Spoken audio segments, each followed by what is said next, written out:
Hey guys, this is Mitch with FinePoint and today we're going to talk about how to create a flexible crafting system inside of Godot. So this is going to be kind of like an expansion of our inventory system. So if you haven't looked at that, please go check it out before you do this tutorial, because there's a lot of interplay between those two tutorials and this one. They're basically required, so just keep that in mind. But we're going to go through the process of planning out our system. Then we're going to go into adjusting our items so that it can actually craft items. Then we're going to build out our crafting menu and get that settled. Then we're going to do a bunch of bug fixes because I never bug test my code. And then finally, we are going to go ahead and learn a little bit about how Windows work and the fact that it actually eats my event and I have to go to a panel instead. So that was something I had to learn as well. So that's what I have in store for you guys today. Let's go ahead and get started.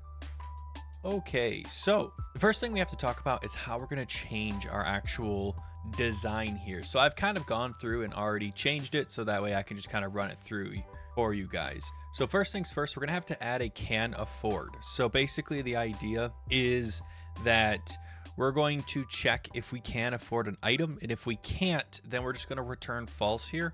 But if we can, we're going to filter our items, then we're going to check our quantity is over a required amount, and then if it is, then we're going to return true and say, yeah, we can afford that. And if not, then of course we'll return false. We'll say, hey, we can't afford this, so it's not going to happen.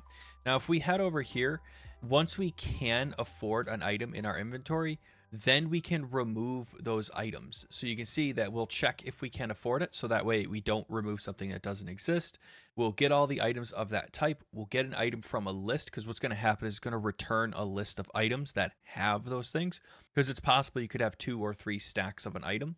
Then we're going to remove that quantity of the item. If the quantity left is 0, we're going to remove it, and then we'll reflow our buttons. And then if the quantity that is remaining is 0, then we will return successful. If not, then we will attempt to pull again from our list, and we'll loop through this until all of the items in our list are completed.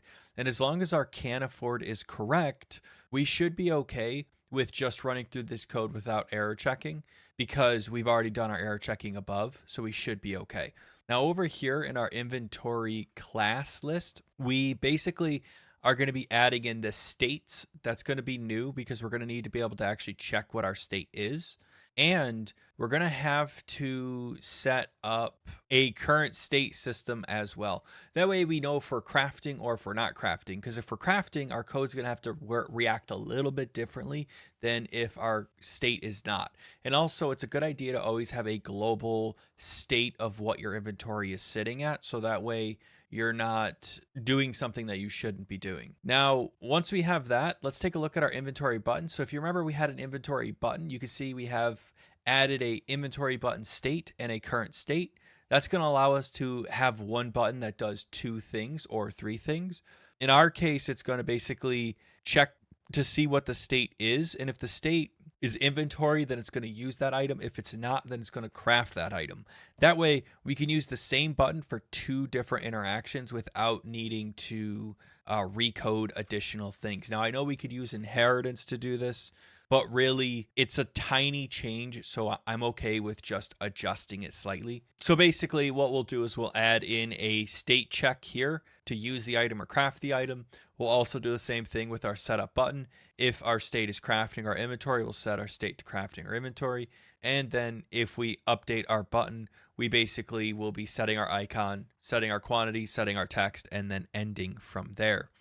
And that's basically the gist of what our inventory button is going to do. Now, in terms of our item, because we have to have an item to actually make this work, we need to adjust our item to actually add in a list of items that make this into an item. And actually, I don't think I have it in here. So let's add that. So let me click on this guy. There we go. So we'll add item craft makeup, which will be a list of items, and we'll want to add a few functions. One will be can craft item, which basically just says for all items in item makeup, we will go ahead and check to see if our inventory can afford it. If it can, return true. If not, return false. And then that kind of leads into our craft item. So first what we'll do is we'll get our list of items. Then we're going to run through those items and verify if we can afford them. If we can afford all of them, then we will remove the items from the inventory add the actual crafted item, and then we will return true. If we can't afford them, then we will return false. And that's basically how that's going to work. Now, in terms of design, what I'm thinking is something kind of like this. So we'll have a button here. We'll have a craft amount and a name. So we can basically say you can craft 100 of these, one of these, things like that. And they'll have the name underneath them. So that's kind of what I think we're going to go about and do. So hopefully this gives you kind of an idea of how we're going to approach our crafting menu. And let's go ahead and build this. Okay, so first things first, we need to actually set up our item. So let's double click on our item and bring that up as a script. You can see here, we have our base item, we have our use item, we have our memberwise clone whenever we want to copy it. So we have a lot of our stuff in here. What we need to do is we need to actually set up a dictionary for our item makeup. So we'll come in here and we'll say public Godot collections dot dictionary, and I'm going to make that a type resource comma int, and we'll call this item craftable makeup. And that's basically going to build out what our object is made out of. So if you remember in our design, we basically said that this was going to serve as what items make up our item. So remember, our crafting system is going to basically take these guys, verify that we can afford the value, which is that integer value. So it's going to be the item and the cost, if that makes sense. So you have your resource, which is your item, and then the int, which is your cost. And that's basically how we're going to handle this. Now we need to basically set up how we're going to check for our items. So you can see here, we have our item craftable makeup, right? So we're going to have our items inside of that craftable makeup. But we need to actually have it so that it checks if we can actually build that item. So we'll come in here, we'll say public bool can craft item, and in this function we're going to loop through our item craftable makeup up here. We'll loop through those guys and then check our inventory if we can afford it. So we'll say var count of afforded items is equal to 0, or in my case I should probably make that an integer. And then we'll say for each var item in item craftable makeup, and here we'll need to do some checking. So we have us looping through. So we're going to pull back our item collection. So we'll pull back our resource and our integer, but we're going to run into a slight problem. So we need to check if our inventory can afford that item. If you remember, we have in our inventory, if I pull this over here, we have in our inventory the ability to check if we can afford an item. I believe it's right here. And we pass in an item right here. Now, this is great, but this is a private Boolean, right? So it's a private function. So we technically can't use this without having issues, right? Because it's private. So we're going to change this to public, which means that we're going to also have to change this to a capital C. But you'll notice that when I change this to a capital C, it messes with my references. You can see when I click up here, it shows my different references. I have 2 of them. And it looks like I basically have 1. I think this is just a generated source. I'm going to change this to a capital C, and I'm going to change this to a capital C. Like that. That way, my stuff maintains that nice naming convention that we're looking for.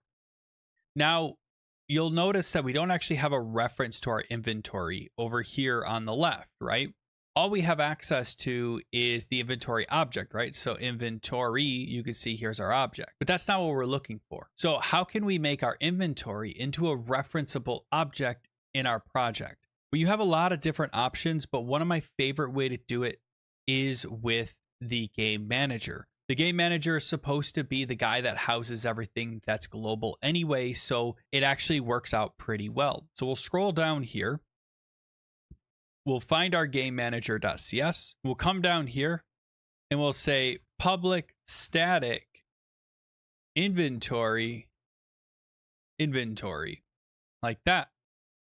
And then we need to set that value. So I'm going to scroll all the way up here. So first things first, we need to set it. So we'll say if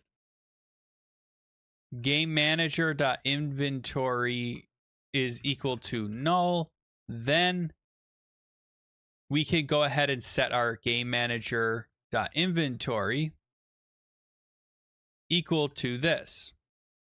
Else, if it is not null, then we know that our inventory already exists. And you never want two inventories to ever exist at the same time. So we'll queue free.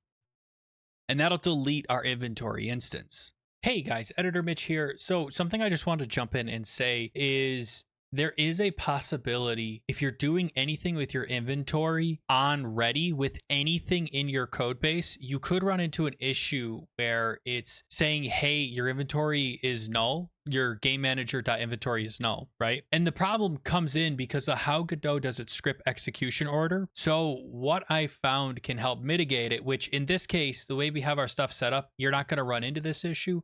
But I want to make sure you guys are aware of it. What you can do is you could do a constructor instead. So if you come up here and you say public inventory, and then you just pass in like this, and then you just cut this and paste it up here, that will make this be ran immediately. As soon as the inventory gets built and the game object gets initialized, this will show up and it'll run this.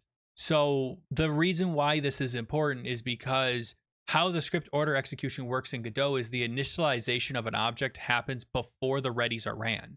So if you have a bunch of objects in a scene, the initialization will run first, and then once all the initializations are ran, then it will come through and run your ready on all of your different scripts. So if you're having an issue with script execution order, just make it a constructor here and that should solve it. Anyway, let's get back to the video. Now, once we have that, then we can come in here and say if game manager.inventory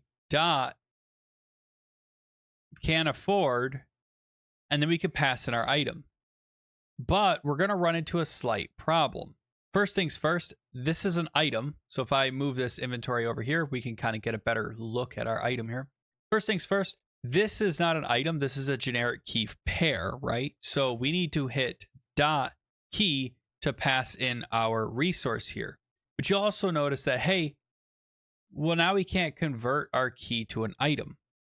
So what gives, right? What can we do to make this work? Well, we could always cast this as a key. So we could just pass in brackets here and type item, and then that'll force it to be an item, and that'll solve our problem. But that doesn't necessarily solve our actual problem. So the way our logic works with our inventory, if we pull this guy out and we take a look at it, if you look at your can afford, you can see basically what we're doing is we're passing in an item, but unfortunately that doesn't fully do what we need. An item has a value attached to it, right? It has a quantity. You can see right here, we have our little quantity. And basically, if we run through and just check based off of our item's quantity, that doesn't actually solve the problem because not everything has a one-to-one relationship, right? So you can't say, well, 1 herb plus 1 gunpowder will equal a healing potion, right? You have to say, okay, well, there's a possibility that we might need 2 herbs and 1 gunpowder to do a thing. So what we're going to do is adjust this so that flexibility is a bit more at the forefront. So I'm going to hit comma and I'm going to type quantity. So int quantity like that. And you'll notice that that's going to break our references. So we have some references here for our can afford. You'll see that it says there's no argument given that corresponds to a required parameter quantity. Now we could do one of two things here. We could just do comma item.quantity and call it a day. Or if we want to maintain that backwards compatibility, we can just come up here and say public bool can afford item equals pointer can afford item comma item dot quantity. And that way we achieve our original goal of expanding our can afford, but also maintaining that backwards compatibility for everyone else that isn't going to use the quantity input, if that makes sense. So now we just have to adjust our can afford. Now it should be relatively easy. Basically, we're going to be checking where the items are in a list. We're going to be looping through those guys, and then we're going to add up our items quantity, and then we're going to be checking if it's greater than the looped quantity. So we basically can just change this to quantity, and we should be good to go there. Now, once we have this, it should be as simple as coming back to our item and then just saying comma item dot value like that. And basically that's going to run our can afford. Now all we have to do is increment our count of afforded items, so ++. And then once we get done with all of our item craftable makeups, we basically can just say if count of afforded items is greater than or equal to our item craftable makeup dot count, and if it does, return true. Else we're going to go ahead and return false. So basically this just says, hey, can we craft our items? And if we can, return true. If not, return false. Simple enough. Now once we have this, all we have to do is we have to make one more function, and that is to craft our item. And it's going to be really easy. It's going to be a public void craft item. And what we'll do is we'll basically just say if can craft item like that, then for each var item in item craftable makeup, bool success is equal to game manager dot inventory dot remove, and then we can remove our item. But hold on a minute. A, we need to cast our item like we did before, right? So we'll do this and cast it as an item. But B, you'll notice that this isn't going to work, right? We're going to need to pass in some kind of quantity value like we did last time. Much like we did up here with our can afford, we need to basically say, hey, we need to remove a specific quantity of things, not just an item. So I'm going to hit comma item dot value, and then I'm going to put a semicolon like that. Now it's going to get mad at us, say, hey, no overload method for remove takes 2 arguments, right? Well, that's okay. So we'll go into our inventory and we'll make that quick adjustment. We'll come up here. We're going to do the exact same thing. So I am going to make this pointer equal to pointer remove item comma item dot quantity like that, and then I'm just going to put in a public bool remove item comma int quantity like that. And that once again allows us to maintain that backwards compatibility. Again, backwards compatibility is the most important thing. Now you might be wondering, why am I doing a double check, right? So I have my craft where I check can craft item, where I check can afford, right? But then I also do it here in my inventory. And that's just me doing a safety check. I want to make sure that my stuff is good before I start ripping things out of your inventory, because it could cause a lot of problems in the future if you do it wrong. And you don't want people to have items just getting removed from the inventory without them being able to afford it. So we're going to grab this quantity, and I'm going to go and find anywhere where it says item.quantity, which you can see we copy it right here. So it's going to be current item.quantity. So right here is 1. Right here is 2. Right here is 3, 4, and 5, and 6. And in theory, that should just work. Now, hopefully it does. We'll find out when we get there. Now, once we have this, we can just go into our item. We can check if we were successful. So if not success, then we can basically just say, hey, it failed. So gd.print failed to remove plus item.name. Well, that's not quite what I was looking for. Item.key.name. And we will return. That way they don't get their item, right? We don't want them to get the item. if something goes wrong. We don't want somebody to get something that they might not have actually paid for, so we'll return, and then we'll also do game manager dot inventory dot add, and we will add ourself. Or I guess since this is C#, it's going to be this. There we go. And there we go. So now we've updated our item, we've gotten our item settled and ready to go. Now we need to go in and build out our crafting menu. So that should be pretty simple. So we'll go back into Godot here. We'll right click on our inventory, add a child node, and let's add in a window. I have really never used windows, so this will be interesting. So we'll come in here, we'll type crafting. I think crafting's a good one. We'll move the position down to here. We'll increase the size to about here-ish. And then we're going to right click, add a child node, add in a scrollable container. We're going to right click that, add in a child node, add in a grid container like that. We'll set our grid container to 4. And hopefully that'll just work, but I'm going to go into my scroll container and I'll drop in a full rect just to make sure that it's full screened on this, because for some reason I can't even see it. So that must be something to do with how Windows work. Again, I'm new to Windows, so this, like I said, is going to be very interesting. Now, if you remember, we said we were going to override our inventory button and use that as our actual button. So I'm going to drop in an inventory button. And I'm going to duplicate it 4 times like that. And you can see about how big this is going to get. So if I duplicate these guys as rows, okay, it looks like that's going to work for what we're trying to do. I'm going to resize my window to be properly sized for that. So we'll make it about 190. I think that'll work. So I'm going to grab these guys. I'm going to delete them. Yep. And I'm going to rename this to crafting menu like that. Now I'm going to right click my crafting menu. I'm going to attach a script and I'm going to call it crafting menu .C#. I want to make sure that's a C#. So we'll hit create. Now the goal of this window is basically we're just going to house our craftable items. We're going to house our craftable button, and we're basically just going to be adding some buttons to our craftable window. So we'll come in here and we'll just export out a variable, and our variable is going to be an array. So we'll type public item, we'll make that into an array, and then we'll call that craftable items. So craft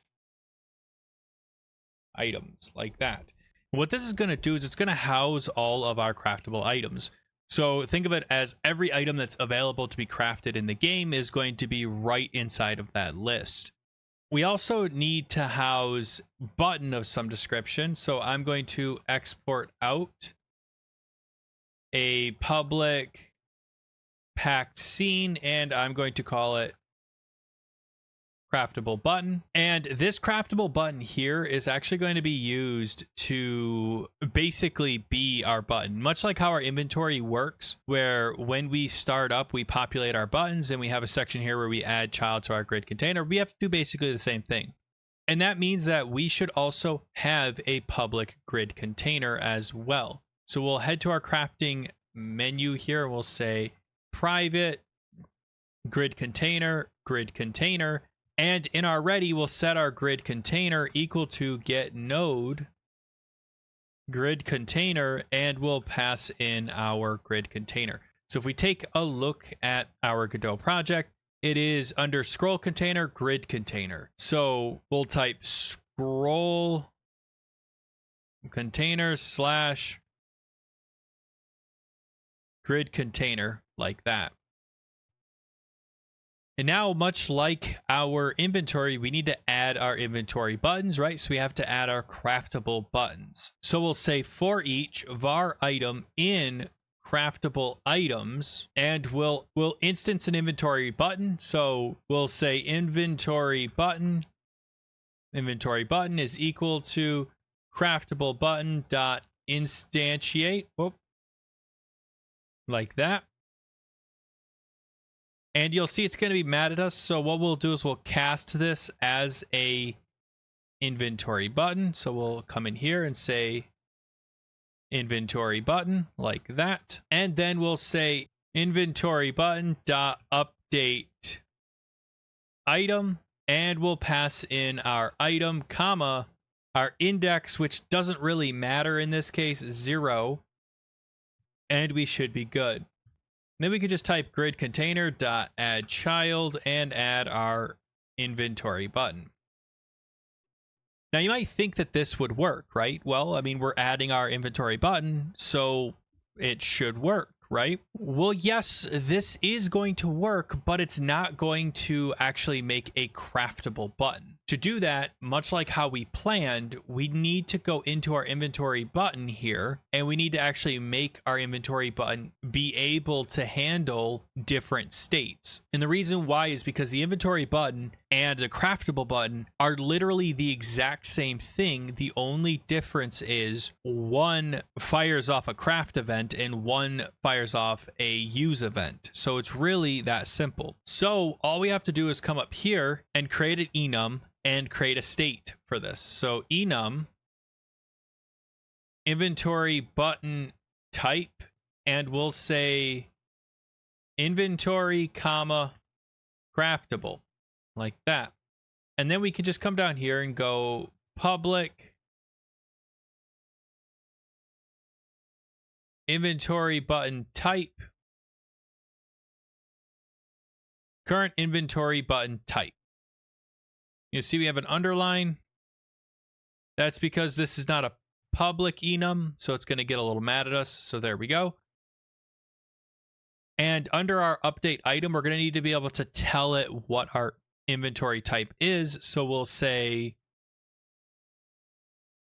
inventory button type, and we'll basically just come down here and say current inventory button type is equal to type. And that'll just allow us to set our button type. Now, again, you might be wondering, why are we doing it this way? Well, basically, the inventory type doesn't necessarily matter. The only time it really matters is when we want to do some limiting factors. So, for instance, being able to click and drag, right? We don't want to be able to click and drag on craftable inventory types, right? We only want to be able to click and drag on our actual inventory. So that's why we're doing it this way, because that gives us that little bit of checking, so that way we know what type of button is being spawned. So I'm going to save this guy. I'm going to go into my references, and I'm going to have to update all my references. So you'll see our crafting menu has one. So we'll say inventory button type craftable like that. And then we'll go to our inventory. You can see here where we're updating this guy. We'll just say inventory button type inventory. I'll just copy this guy so I have it. And these two are indexes, so that's fine. None of these are going to be used for us, I don't believe. Oh, actually, they will be used for us. So we'll just comma, paste, and comma, paste. And that way we just maintain having everything just kind of work for us. And the one up here is just a generated script, so I'm not super concerned. But once we have this, all we have to do is go into our crafting menu. This should just work. And we'll need to do one more thing before we can close this part out. And that is, if you look at our inventory button, you'll see here under inventory button pressed, we have a check if inventory item is null. If it isn't, then use item, right? Well, that means that we also need to check if our current inventory button type is equal to our inventory button type inventory. And if it is an inventory item, then we will use it.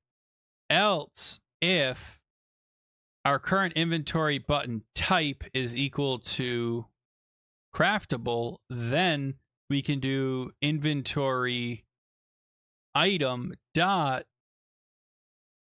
craft item. Like that. And that'll basically hook up our button event. So now at this point, we should be almost there, I think. So what we'll do is I'm going to pull some sprites, because previously in my GD script version, I just used the Godot sprite, and that didn't quite read very well. So let me grab some sprites and I will be right back. All right. Now that I have the icons imported, you'll see I have three icons right here. So I have a gunpowder looking S container. I am not an artist, by the way, so these will probably look pretty terrible to you art guys, but I have a small gunpowder right here. I have a small iron block right here, and I have a small key right here. Although some of the lighting in it is broken.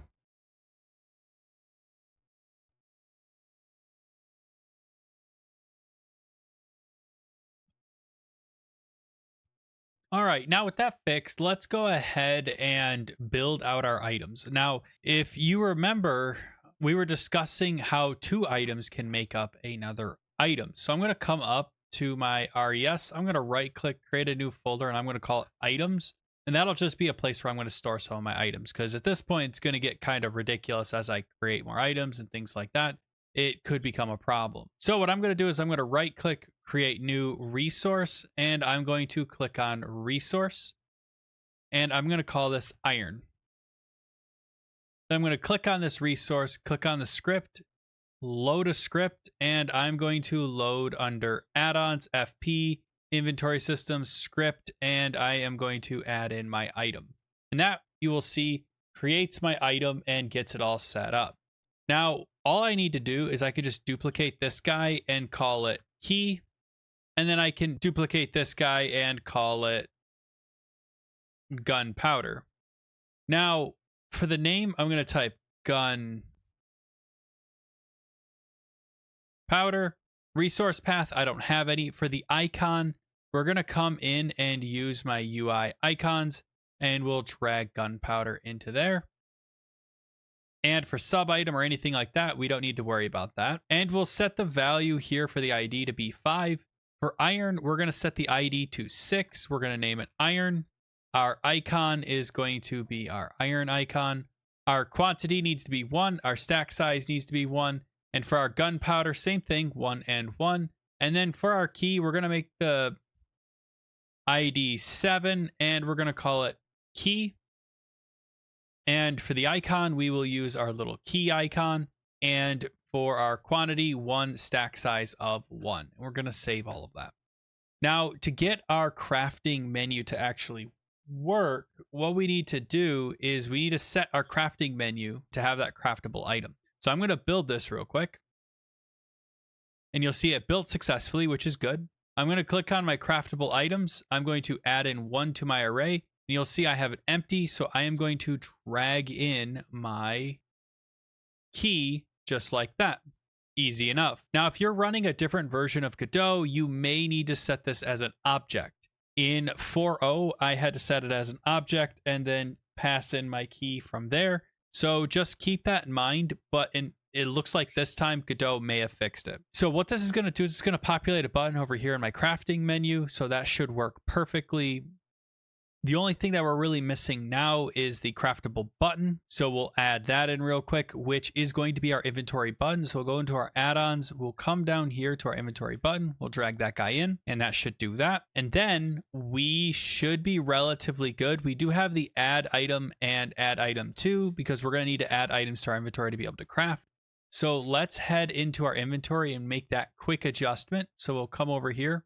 We'll drag this guy down to here where it says add and remove. So in our case, we're going to be adding and removing our gunpowder. So we'll grab that. We'll Control F, paste, and drop that in. So that's going to change out that. And then I'll do the same thing for chest combined. Control F. I'm going to grab my iron, Control A, Control C, and Control V. We're casting this as an item, and I set my gunpowder.png, not my actual gunpowder. That was my fault. So I'm going to go into my items. I'm going to copy this, select this guy, Control F, and paste. So that way it grabs the correct item. That was just my fault for not paying attention. So we'll grab these guys and paste them in. There we go. Now if we refresh, and you will see that if we hit go, it's just going to create a key. So what happened? Well, our item craftable makeup for that key is empty. So that means we can technically craft it whenever we want. If we actually click on our key, you'll notice that our item craftable makeup is a dictionary that's empty. So let's actually create this. So we'll click on our new key. We're going to come up, make it into an object, and then we'll drag our iron in. And then we'll come in here, click, make it integer, say I want 1 iron. Add that key value pair, do the same thing here. So object, gunpowder, and then integer 1. And we'll add that. And now if we hit play, you'll notice that if I click this, it no longer does anything. You'll notice that if I add 2 of these guys and I click, they get removed and the key gets created. So that's cool. And if I click it again, nothing. So what happens if I add 2 of each and I click? It creates the key. Easy enough. So now we have a very basic crafting system that actually works. And the coolest thing is that we can actually click these guys and you can see we could use our items. So that's all really cool. But there are some things that I don't like about this. First things first, I don't know what object this is. It's just an icon, right? And second of all, I'd like to know what makes this object up. So what are some things that we can do? Well, first things first, we can expand this button and make it a little bit bigger. That's going to allow us to have the name underneath it. And I think that will be a good first step. The other thing that we should add is a hover over menu here that allows us to hover over it and it'll tell us what is required for this item to be made up. So to make our adjustments to our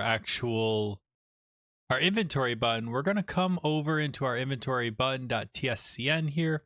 And I'm just going to make a quick small adjustment here. So first things first, I'm going to make my inventory button just a little bit larger. So I'll pull this guy down like that. And then I'm going to come into my theme overrides. I'm going to change my style for normal to be style box empty. I'm going to right click, add a child node and add a panel. And that's going to give me that background I'm looking for. Now, the reason why I'm doing it this way versus doing it any other way is because if I make my inventory button this long, then the user can click anywhere in this area and it will fire off that click event. Whereas if I choose to have the button up here, then the user couldn't click on the name and have it actually affect the label. And we're also going to need to grab this label here and drag it up so that way it's in the correct spot. I'm going to duplicate it. And I'm going to pull it down below and I'm going to put test name as the name. I'm going to come in here and look for these new justification flags are new. I'm going to look for auto wrap and I'm going to do word and that should work. Looks like they fixed the bug I ran into earlier in the previous version of this tutorial for the GD script part where it would auto wrap and the word would go above. Now it goes below, which is perfect. That's exactly what we want. Now I'm going to change the horizontal alignment to left so that way it's nice and left aligned. And then I'm going to come down here into my theme overrides, font sizes, and I'm going to change this to 10. That's going to make it nice and small and properly sized. Now, once we have this, we could just hit Control S, go into our inventory button here, scroll down here and find where we're doing this section here. And I'm just going to say, duplicate this, change this from quantity label to name label. And I'm going to change this to label 2, or I can just change this to name label and call it a day. I think that would be a better way to keep our stuff organized instead. And then we'll come up here to the top. I'm going to grab that label, duplicate it, and change the quantity label to name label. That way we actually have our stuff. Now, I need to duplicate this guy. I need to duplicate this guy. And I basically need to change this to name label, and I can change this to item.name. And that will set up our name for our inventory button. Now, something that we can look at is here, we have a section that says item quantity to string. Now, this is how much we're going to craft. So it's up to us on if we want to keep that or if we don't want to keep that. I'm leaning towards keeping it, but it's up to you guys. If you guys don't want to keep it, all you have to do is just throw an if statement and then just check the inventory button type. So you could basically just change this say if current button type is equal to crafting, then don't show this, or set this to empty and it won't show up anyway. Now add item, and click key, and there's our key. And we can now use that item. Now all we have to do is set up our on hover menu. So to do that, that's going to be pretty quick, hopefully. So what we'll do is we'll right click our inventory. We'll add in a child node. We're going to add in a control node like so. We'll make it about, I don't know, about this big, give or take, because I don't quite know how big I want this. We're going to right click, add another child node. We'll add in a panel. We'll make that a full rect panel. We're going to right click, add another child node, add in a label. And we will call this header label like so. We're going to center align it. So we'll go to horizontal alignment, center, and we'll drag this out so that it matches. If we want to, we can actually just do that, and that will make it be right at the top. We'll call this item name like so. And then we'll duplicate this. We'll drag this guy down, and we will type weight like so. We're going to line this to the left, and then we will pull this guy over. We're going to duplicate that, drag it over like this, and we're going to align this to the right like that. We'll set this to something like 0, and then we're going to change this to weight label and weight value. And then all we have to do is create what our components are going to be. So I'm going to right click, add a child node, and we're going to add in a VBox container. We're going to pull this guy down, something like right here. We'll make this about this big, give or take. And we're going to need to add another label. So we'll duplicate this guy. We'll expand it out, and we'll type components like that. And then we're going to center align this.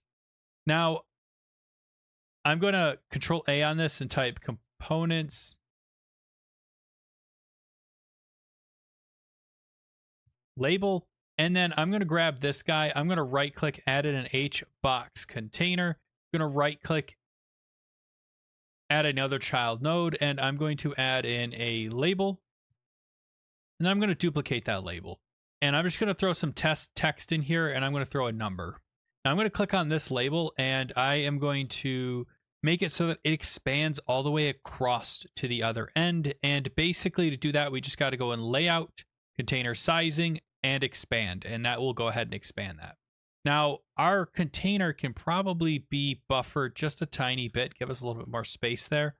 And what this is going to be is it's going to be a component object. So I'm going to double click this, Control A, and add this as a component list object.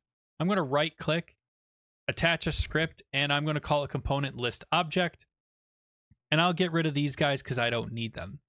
What we'll do is we'll just basically say public void setup list object, and I will pass in a string name, comma, string int amount like that. And we're going to rename this label as name, and we'll rename this label as amount. Easy enough. Now all I have to do is come in here and say get node label quote name dot text is equal to name. And then I can basically just copy and paste this and say amount like that. And then I'm just going to cast this as a string. So I'll say amount dot toString. And there we go. Easy enough. So that's basically how we're going to set up this component object. Now we got to set up our actual control node. So we'll call this a craftable menu pop-up. We're going to right click, attach a script. We'll call it craftable menu pop-up. That's fine. And we'll get rid of these guys because it's all completely not needed. So what we'll do is first we need to get a reference to our component list object. So I'm going to right click my component list object. I'm going to save that branch as a scene. I'm going to save it as a component list object, and then I am going to delete it. Now, once we have that deleted, all we have to do is basically get a reference to that object. So I'm going to export, and I'm going to say public packed scene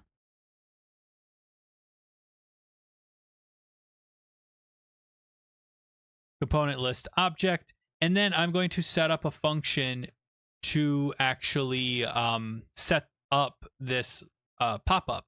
So I'll say public void set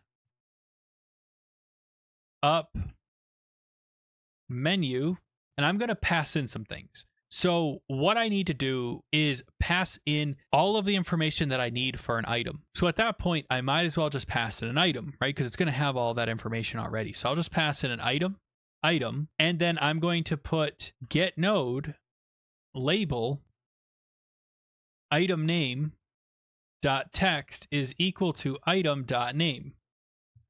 I'm going to duplicate that a few times, and I'm going to come in here and do the same thing for weight value, and I'm going to set this to item dot weight.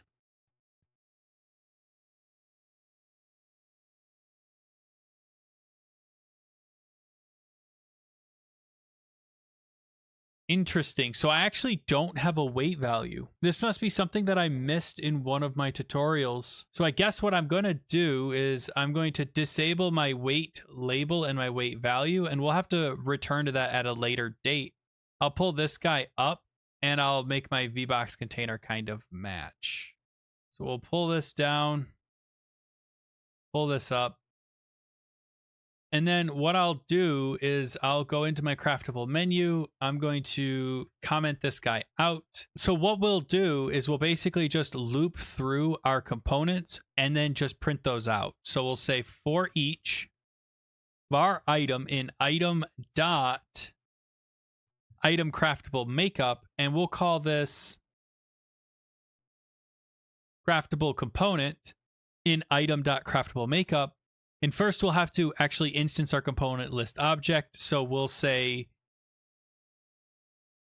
component list object C is equal to component list object dot instantiate, like that. And you'll see it's going to get mad at us because we haven't converted it over to something. So what we can do is say as component list object, and that should handle that.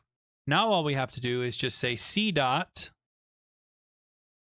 setup list object. We need to pass in a name and an amount. So in our case, it'll be craftable component dot key, comma, craftable component dot value. Now you see it's getting mad at me because it says, hey, your key is not the correct thing. So we'll do key dot, pretty sure it's a resource. So we're going to need to cast this as an item. So let's come down here and let's actually cast that real quick. So we'll say item component is equal to craftable component dot key as item,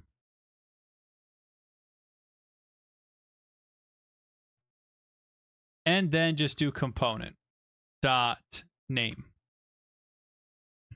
And there we go. And now all we have to do is basically make this follow our mouse. So I'm going to drag this up into my mouse area 2D. So now it's there instead, much like our inventory button. So now it'll just follow our mouse around as we expect. And what I'll do is in my inventory, we have a segment in here where we actually hover over items. And I believe that's under input. So we can come down here and find it. So I think it's actually up, so we'll take a look.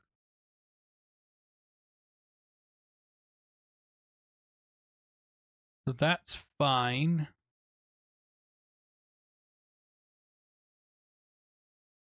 It actually looks like I do it under my thing here. So what I'm going to do here is on hover over button, if hover over button does not equal null, if our hover over button, which is what type? It is considered an inventory button. So if hover over button dot current inventory button state is equal to inventory button inventory, then run all of this code. So all of this stuff where we're doing our click and drag stuff, just go ahead and run all of that because we don't want to allow them to click and drag anyway because that can cause problems. So we'll do that. And then we can just say else if, and the reason why I'm doing an else if is because that's going to give me a little bit more flexibility for the future. So we'll do that. I'll copy this, paste it, and say is craftable, like that. And if it is a craftable button, I just want to make it so that it gets my node of craftable menu pop-up, and the location is going to be mouse area to D, comma, craftable menu pop-up. And it's not going to be a comma, it's going to be a slash. And we'll hit dot setup menu, like that. And it says that's going to require us to do a item. So we'll say hover over button dot current inventory item. And now we're going to have to show it. So we can either do that in the setup menu, which I'm leaning towards. So if we go back to our craftable pop-up menu, we'll just go with this dot show. That way we're not actually, messing around with that. Now we do need to make it so that if hover over button is null, then we need to actually hide that. So we'll just grab this bit of code here, and then we need to look for if our hover over button is null, else if our hover over else, we can just do this right here. And instead of doing setup menu, we'll just do hide. In theory, that should just work. So we'll hit play.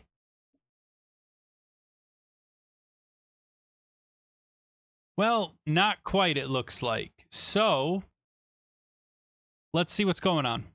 So it looks like this is this crafting menu window is actually just eating my events. So what I'm going to do is I'm going to right click it. I'm going to click change type, and I'm going to type in control, and I'm going to make it into a control node.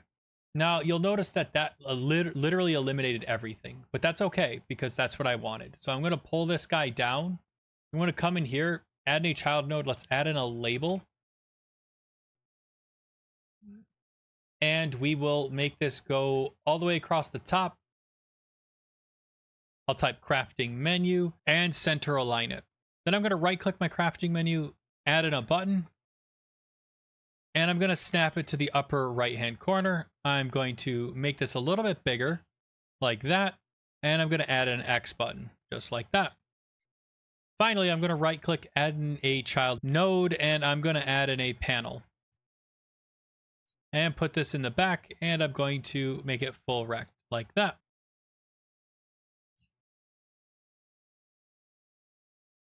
We'll make sure that this guy's nice and set up. And then if we hit play, what is that going to do? Right, it's going to be mad because this is Windows, so we'll type control. We'll hit control S. If we hit play, we hover over this, you'll see that it pops up. So that's good.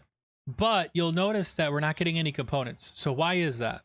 Well, if we take a look at our stuff, we're actually not setting this as a child of our grid component. So we actually need to do that for this to work. So if we look at our craftable menu pop-up, we can say add get node as a VBox container. We'll pass in our VBox container dot add child, and we will add our C, just like that.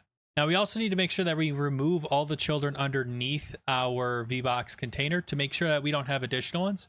So for each var item in get node VBox container, quote VBox container dot get children, like that. And instead of item, we'll just call it child.queueFree, and that's going to eliminate those guys out as well. So now we can hit refresh. Or not. We need to make sure that we have the box container in here, not box container. I don't know how I missed that. And if we hit play, or I guess refresh in our case, there we go. If we click add, and then we click on the key, you'll see nothing happens. But if we go down here and we click, you'll see that it works. So what's going on? Well, if you come back into here and you look inside your craftable menu pop-up, it's actually exactly on our center of our point, and that can overlap and cause a problem. So if we just drag this guy off by about a few pixels, that should fix it. So if we refresh it, you'll see we have the object following us. But if I go over to the key and I click, you'll see now that event is getting respected. So now I can add 2 items. I can click and drag my iron, click and drag my gunpowder, click on my key, and I get my key. And that's pretty much it. So I know that it's been a long tutorial. It's probably been like an hour and 20 minutes, but that's pretty much how we make a crafting system inside of Godot. So if you like this video, go ahead and hit that like button. Hey, you know, if you dislike this video, go ahead and hit that dislike button because I'm here to make content for you guys. This video was a viewer suggested video, so if you have any suggestions, please let me know in the comments below, or you can jump on my GitHub and I'll be more than happy to take your request under my issues for Fine Point CGI suggestions. Next up on this series is going to be a pause menu, and then hopefully we'll be able to get the enemy to kill us, and then we can start either wrapping this up, or if there's any additional features you guys are looking for, you know, I'd love to know so that way we can accommodate whatever it is that you guys think would be cool for this. And hey, if you have any questions or comments, please hit me up in the comments below, or jump on my Discord, links in the description, and I'll be more than happy to help you out with any issues you might be having. But that is all I have for you guys today. So thank you so much again for watching, and I will see you all next time. Thanks.